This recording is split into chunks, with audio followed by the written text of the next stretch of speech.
Jadi pacar baru Shelin Evangelista, Stefan Pasaribu ngaku serius. Akhirnya artis Shelin Evangelista mengakui dekat dengan penyanyi Stefan Pasaribu. Padahal, janda Stefan William itu sempat dekat dengan Marshell Widianto. Ternyata ada alasan Shelin Evangelista memilih Stefan Pasaribu sebagai pendampingnya.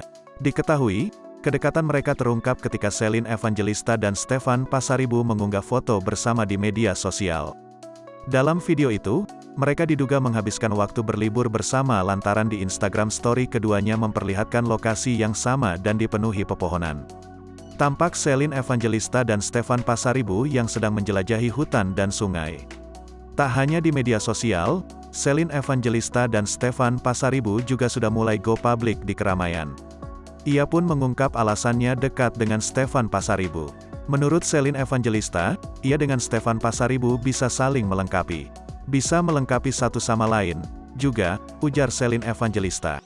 Senada dengan Shelin Evangelista, Stefan Pasaribu juga mengakui adanya kedekatan dengan mantan istri Stefan William itu.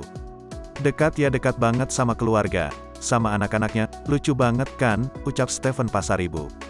Disinggung mengenai adakah rencana keduanya ke jenjang yang lebih, Shelin Evangelista menjawab demikian. Oh ya ampun jenjang lebih serius. Enggak sejauh sih ya karena kan sekarang kita ngejalanin saja, jawab Shelin Evangelista.